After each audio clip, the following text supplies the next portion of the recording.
He was such a vision of virility, it almost felt dirty to watch. There was hooting and whistling, and when Hayes finally rose from the floor, Simon grabbed him in a man-hug. "This lad right here!" he howled, his blue eyes wide, his blonde hair standing on end. "Is there nothing he can't do?" Hayes threw back his head and laughed, hair in disarray, dimples blazing.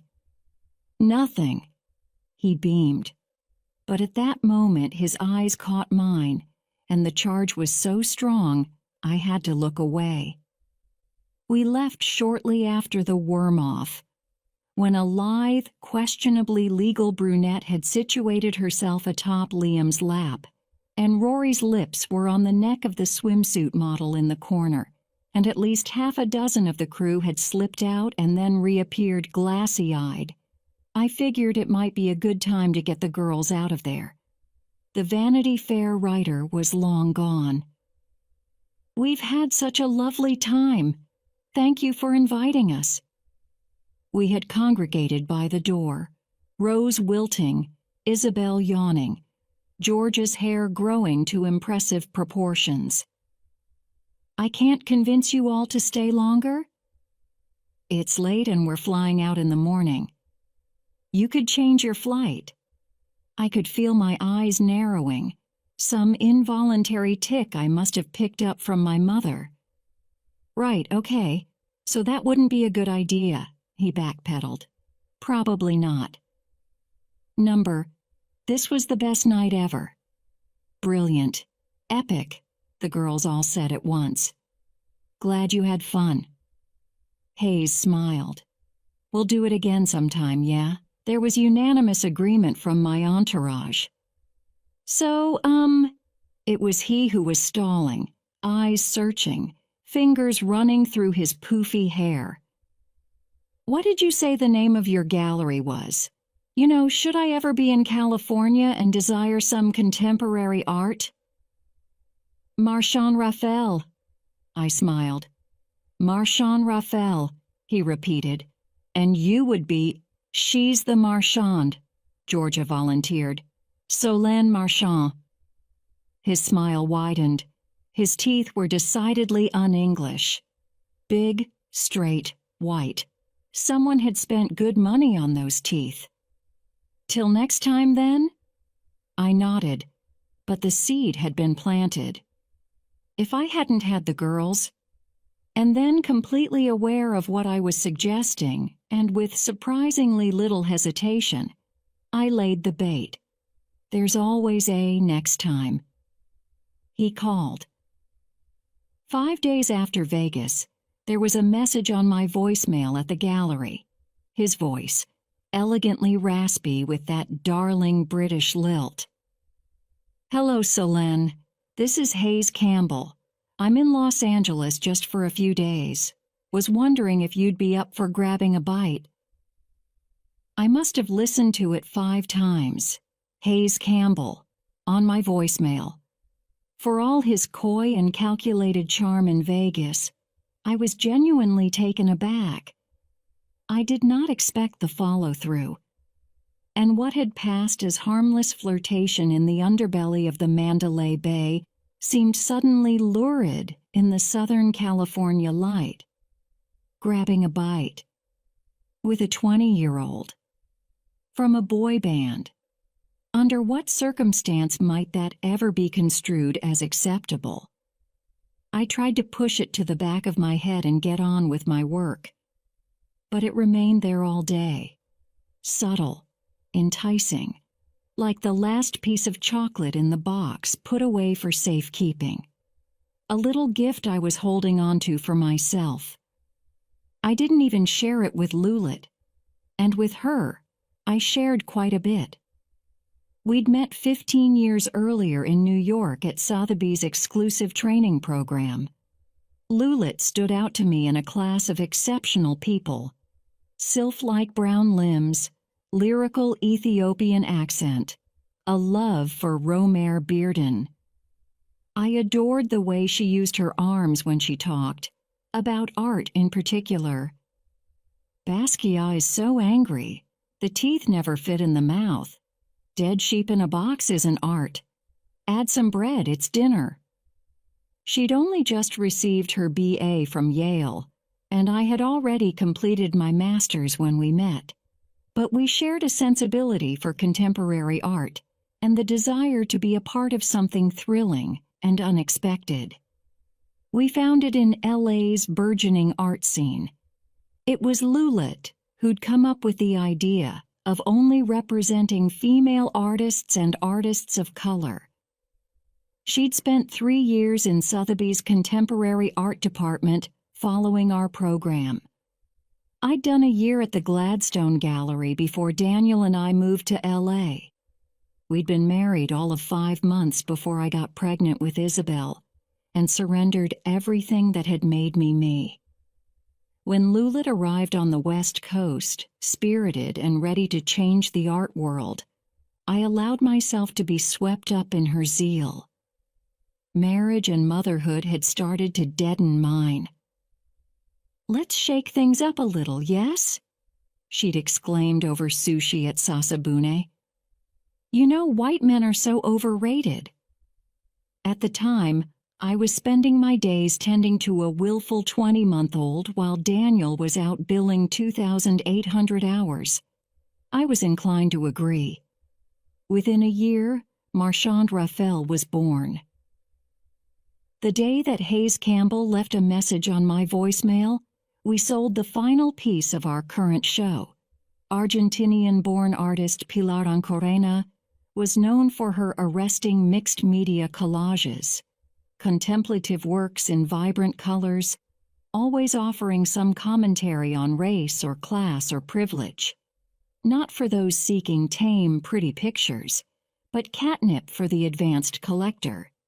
Together with our sales director, Matt, and gallery manager, Josephine Lulit and I toasted with a bottle of Veuve Clicquot. One sweet moment of accomplishment before tending to the logistics of our May show. In the late afternoon, when the others had gone, I locked myself in the office and took a bite of my metaphorical chocolate. "So, you tracked me down, did you?" "I did." Hayes's gravelly voice filled the phone. "Very resourceful. I have an assistant." "Of course you do." "Her name is Siri. She's quite good at her job." I laughed at that. "Well played, Hayes Campbell. What can I do for you?" "Oh dear." He cleared his throat. "The first and last name. Kiss of death."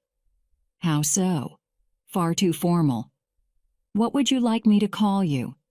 "Hayes will do." "Hayes will do what?" I laughed. "I kid. I'm sorry. It's been a long day." I stole a glimpse at my watch. I had 45 minutes before I had to pick up Isabel from fencing. It would take me anywhere from 12 minutes to an hour to get there. L.A. "Let me take you to dinner." It was a statement, not a question. Dinner? I had been thinking more along the lines of a Starbucks. Maybe Le Pain Quotidien. My pulse quickened. "I can't. Tonight. It's short notice and I don't have a sitter." This was a half-truth. Isabel didn't need a sitter. She was 12. But dinner seemed too official. Too much of a thing. "Maybe drinks tomorrow," I offered as a concession, and then realized my faux pas. He was not yet 21. It did not seem to faze him. "Can't tomorrow. We're playing the Staples Center." "Oh, yes, of course. The Staples Center." He'd said it so matter-of-factly. No conceit. Like Daniel announcing he had to work late on a deal. "Well, that won't work then, will it?" "No," he laughed, this throaty laugh that made him sound older than 20. Or so I wanted to believe. Kind of have to show up for that. "How about lunch then?" I had a client lunch scheduled for Friday. I told him so. "Breakfast?" He couldn't. The band was booked on a couple of morning shows. I threw out Saturday and Sunday as dinner options, and he declined. They were playing 4 nights at Staples and then heading up to the Bay. I tried to imagine how many screaming girls it would take to fill the Staples Center 4 times over, but I couldn't begin to wrap my head around it. "Why don't we just do this the next time you're in town, Hayes?" "Because I want to see you now." "Well, we can't always get what we want, can we? Or do the usual rules not apply to you?" He laughed at that. "Are you going to make me beg?" "Only if it's something you feel you need to do." I did not know why I was leading him on. It was absurd.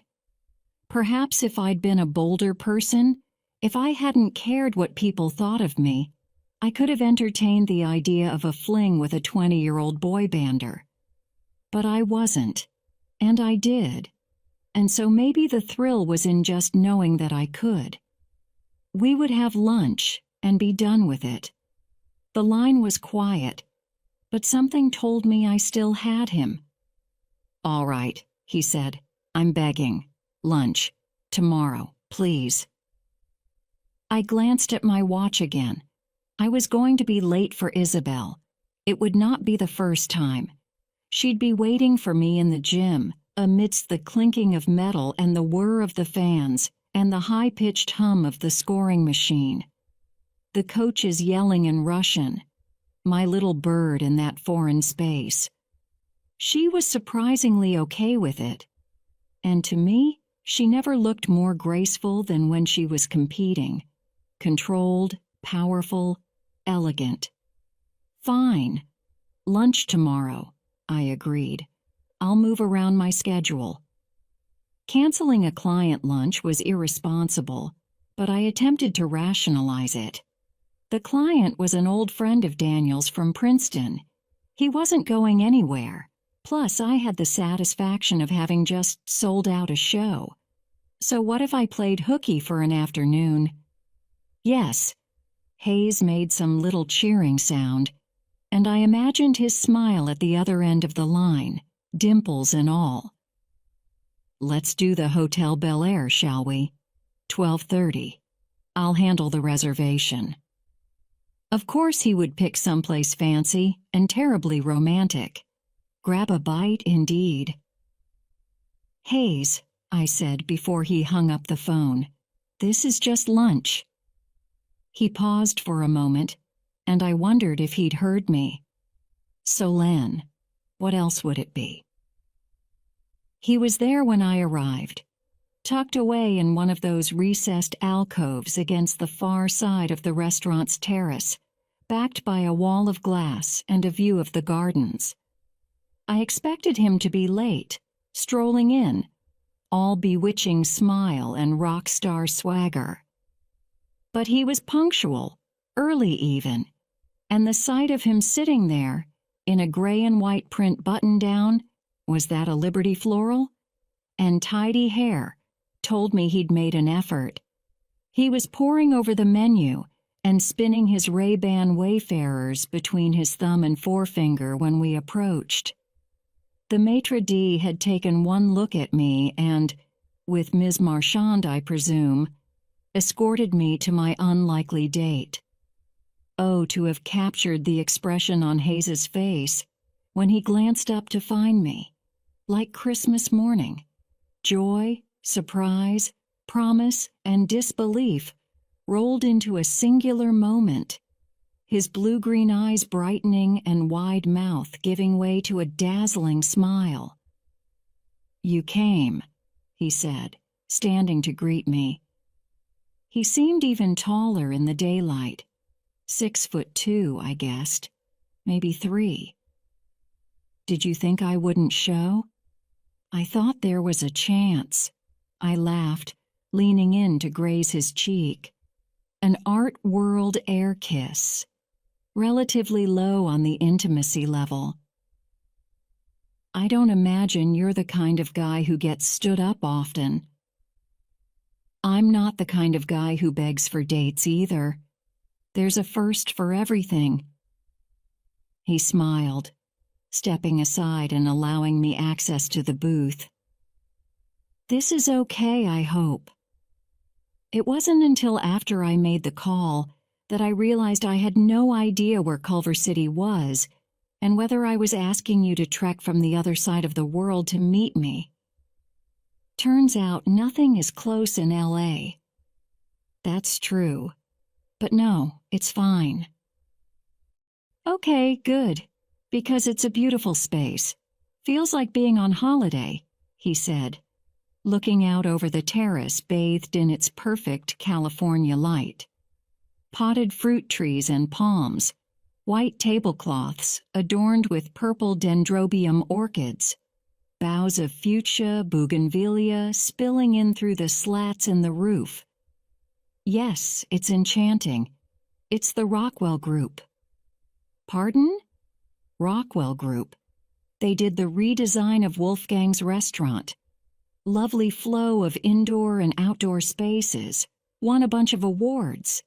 And there's a great Gary Lang in the dining room. Painted concentric circles. Aggressive. Unexpected. Hayes turned his attention back to me, the left side of his mouth curling into a smile. Aggressive circles? That sounds sexy. I laughed. I suppose, if you're into that. He was quiet for a second, watching me. I love that you know so much about art.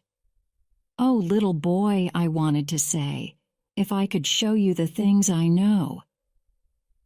Tell me what you told the maitre d', I said instead. How was he able to identify me?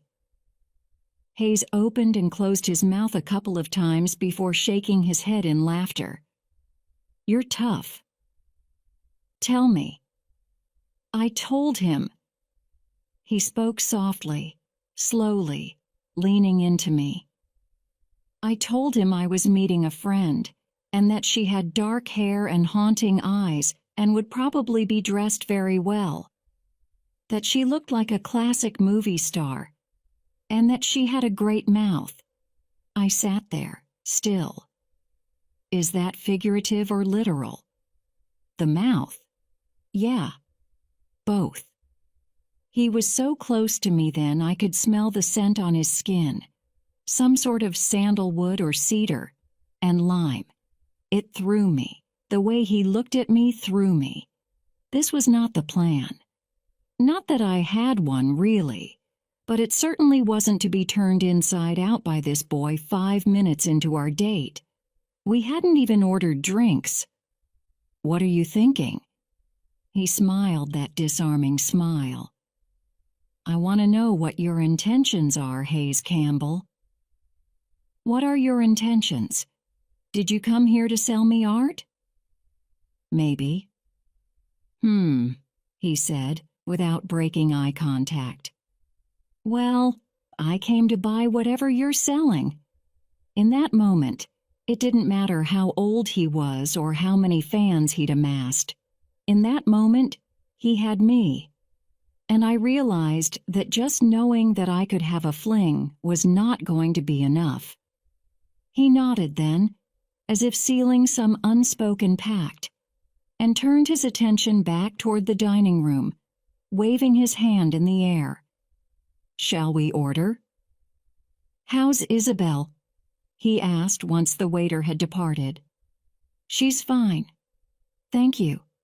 What did she say when you told her we were having lunch? I didn't. Hayes raised an eyebrow in my direction. You didn't? He smiled. I was not proud of this. Keeping secrets. Well, that's telling. That morning, for Isabel's breakfast, I had prepared a bowl of hot chocolate. Like I'd done when she was little, like my mother had for me, like her mother for her. And with it came a flood of memories. Summers in the south of France, on the terrace beneath the pines, the hot chocolate accompanied by baguette et confiture, the smell of orange blossoms and the sea. and always most comforting on the mornings when I'd been kept up half the night by the mistral winds rattling the shutters, monsters breaking in. Chocolate. Isabel's eyes had lit up on entering the kitchen. Is it a special occasion? I'd frozen before the stove. Was it that obvious? My guilt? She'd wrapped her thin arms around me and squeezed. You never make it anymore. Thank you. Are you laughing at me? I asked Hayes now. No, I would never do such a thing. He had interlaced both hands behind his bony head and was reclining on the banquette. There was something lovely about how comfortable he was in his skin, how at ease he was with his body. He owned it. He was happy with it. Boys were so different from girls. How's your mum? What did she say when you told her we were having lunch? Ha! Hayes threw back his head and let out a deep belly laugh. You're good. You have no idea. I had not meant to say it out loud, but there it was. You're flirting with me. I'm sparring. I'm not flirting. Am I to know the difference when I see it? Don't know. Depends how bright you are. He sat up then, erect, and then without a hint of guile he said, I like you. I know you do. Hayes. Some guy in a suit was approaching the table. Suits were a rarity in Los Angeles. 9 times out of 10, a guy in a suit was an agent. 5 times out of 10, he could not be trusted. So said Daniel. I noted a quick look of annoyance wash over Hayes's features before he turned to see who was summoning him. And then like that, he turned on the charm. Max Steinberg, WME. Of course, I know exactly who you are. How are you, Max? How are you? Tour's going amazing, isn't it? We're all really stoked. I'm coming by Staples tomorrow night, bringing a couple of my nieces. They couldn't be more excited, and I caught you guys on Jimmy Kimmel last night. They're just eating you up. Jimmy Kimmel? Was that before or after our phone call? Hayes had not mentioned it. I opened my mouth to say something and then stopped. It went well, yeah. They loved you. Everyone loves you. That new ballad, 7 minutes. Great. And great banter. Hi, I'm Max Steinberg. The suit leaned over to shake my hand, having finally acknowledged my presence at the table. Max, this is Solène Marchand. Max cocked his egg-shaped head, trying to place me. You with Universal? No. 42 West? I shook my head. Solène owns an art gallery in Culver City. Oh, nice. He did that thing Hollywood people did when they learned I wasn't in the industry. He tuned out. Well, okay, I won't keep you. Hayes, good luck tonight, buddy. We'll see you tomorrow. I'll have 2 squealing teenagers with me. But I guess you're used to that, huh? Just girls everywhere. Enjoy it. He winked. Solène, nice meeting you. If you 2 haven't ordered yet, get the halibut. It melts in your mouth. So, Max Steinberg? I said once he was out of earshot. Max Steinberg. Hayes chuckled. I'm sorry, that was rude. That girl's comment was completely unnecessary. I don't know what he was thinking. I don't know that he was, I said. I find in this town men don't even see women over a certain age. And if they do, they register them as either mom or business. I'm guessing he thought I worked for you, which should show you just how inappropriate this is. Hayes's mouth was agape. I don't even know what to say to that. I'm sorry. Yes, well, good thing this is just lunch. I smiled. Right? He didn't say anything then. Just sat there looking at me with an inscrutable expression etched into his features. I had the impulse to reach out and stroke the side of his youthful face, but already I was mixing my messages. What are you thinking, Hayes? I'm still processing. It's okay. It's not too late to turn back. Just then the waiter arrived with our plates. The second we were left alone, Hayes turned to face me. Look, I'm not going to ask you how old you are because it's impolite, but I want you to know there's very little you could say that's going to deter me. And I really don't give a damn what people like Max think. If I did, I wouldn't have asked you here. So no, in case you're wondering, I'm not turning back. Okay. Okay? Okay, I repeated. Good. Cheers. 39. And a half Hayes lowered his glass of Pellegrino, revealing a huge smile. Okay, I can work with that. Dear God, what was I getting myself into? So, he began, not 2 minutes into his grilled Jadori chicken. How did your very French parents end up in Boston? I smiled. He'd remembered. Academia. My father's an art history professor at Harvard. No pressure there. None, I laughed. My mother was a curator. So it's the family business, Art? Sort of, yes. And you? Is this your family business?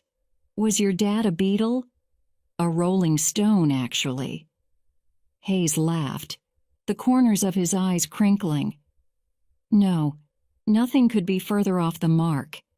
Ian Campbell is a very highly respected QC, Queen's Counsel. I'm descended from a long line of highly respected people, on both sides. And then somehow something went wrong. Something in the water in Notting Hill? He smiled. Kensington.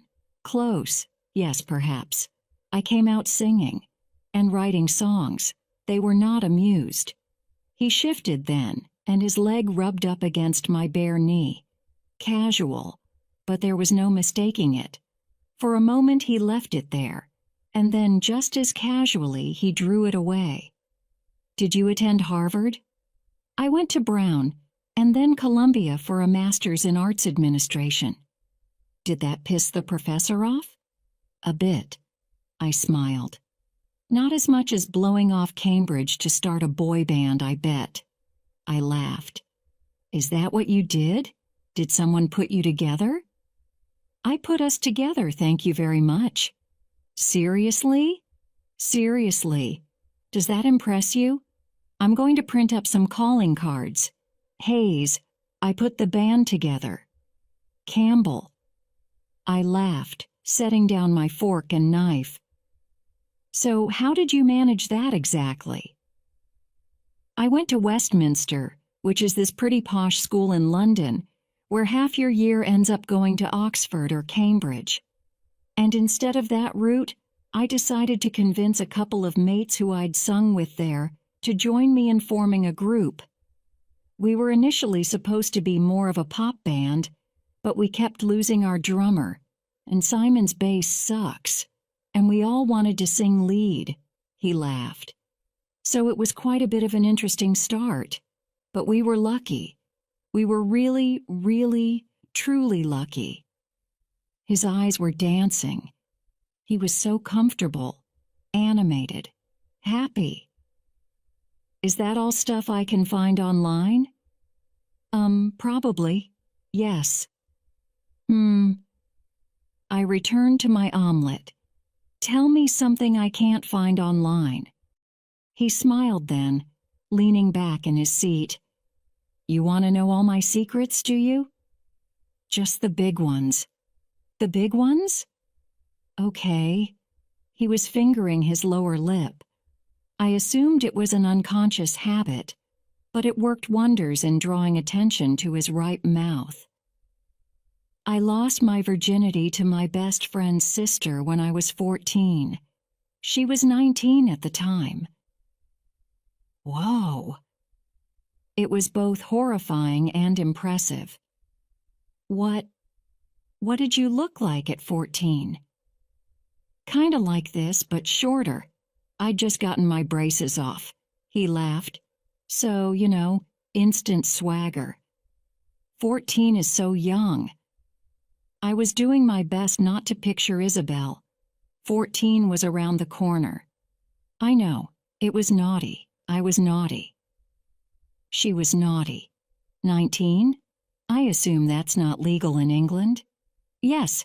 Well, since I spent 2 years hoping and praying it would happen, I didn't exactly rush to file charges. His smile was salacious. Anyway, you're not going to find that on the internet, and if it ever got out, it would ruin everything. Friendships, the band. The band? It clicked. Whose sister did you sleep with? Who's your best friend, Hayes? For a moment, he didn't speak, just sat there tugging on his lip, debating. And then, finally, Oliver. He reached across the table for his Ray-Bans and placed them on his face. The waiter arrived to clear our plates. Hayes declined dessert, but ordered himself a pot of green tea. I did the same. Was it only once? He shook his head, a mischievous grin playing over his lips. Who else knows? No one. Mr. Penelope, that's her name, Ole's sister. And now you. It hit me, the weight of what he was saying. I need to see your face, I said, reaching for his glasses. He surprised me by grabbing both my wrists. What? He did not speak, lowering my hands to the banquette between us. He'd hooked his thumb inside the double leather band of my watch, and then slowly, deliberately, rubbed it against my pulse point. What? I repeated. I just wanted to touch you. I heard my own breath quicken then, and knew that he'd heard the same. And there I sat, transfixed, while he stroked the inside of my wrist. It was decidedly chaste, and yet he may as well have had his hand between my legs, the way it was affecting me. Fuck. So, he said after several moments had passed, did you come here to sell me art? I shook my head. Was this how he did it? The seducing? Subtle, effective, complete. They had rooms here, didn't they? He smiled, releasing my wrists. No. I thought that was your intention, Solange. I loved the way my name sounded in his mouth, the way he savored the N, like he was tasting it. You, Hayes Campbell, you are dangerous. I'm not really. He grinned, pulling off his sunglasses. I just know what I want. And what's the use in playing games, right? Our tea arrived just then. It was a flawless presentation, a still life. You're on tour, I said once we were alone again. I'm on tour, he repeated. And then afterwards, you're where? London? I'm in London, I'm in Paris, I'm in New York. I'm all over. I took a moment to collect my thoughts, gazing out the window at the greenery. Nothing about this made sense. How is this going to happen? Hayes slipped his hand beneath the table, grabbing mine on the banquette again, curling his finger inside my watch band. How would you like it to happen? When I didn't say anything, he added, we can make it up as we go. So I just meet you for lunch when you're in L.A.? He nodded, biting down on his bottom lip. And London, and Paris, and New York. I laughed, looking away. the realization of what I was agreeing to sinking in. The arrangement. This was not me. This is insane. You realize that, right? Only if someone gets hurt. Someone always gets hurt, Hayes. He said nothing as he slid his fingers in between mine, squeezing my hand. The intimacy of the gesture threw me. I had not held a man's hand since Daniel's, and Hayes's felt foreign. Large, smooth, capable, the coolness of an unexpected ring. I shifted in my skirt, legs sticking to the leather cushion. I needed to get out of there, and yet I did not want it to end. We finished our tea like that, fingers entwined on the banquette away from prying eyes, and the knowledge that we'd made a promise. When the bill was paid, the maitre d' returned to our table. He asked if everything had been to our satisfaction. And then, very matter-of-factly, he said, "Mr. Campbell, I regret to inform you. It appears someone got wind of your whereabouts, and there are a few paparazzi awaiting you out front. I apologize. They're not on the premises, but they are just across the street from the valet. I wanted to give you fair warning, should you want to stagger your exit." Hayes took a moment to digest the information and then nodded. "Thank you, Pierre." "What does that mean exactly?" I asked once he'd departed. "It means that unless you want to be on all the blogs tomorrow, you should probably leave before me." "Oh, okay. So now?" I reached across the banquette for my Saint Laurent tote. He laughed, pulling me back into him. "You don't have to go this very moment." "I should, though." "Here's the deal," he said. "If we don't walk out of the restaurant together, we risk looking guilty. But if we walk to the valet together and the cameras catch us, we risk looking guilty to a much larger audience. So it's a game?" "It's a game." He slipped on his sunglasses. "You ready?"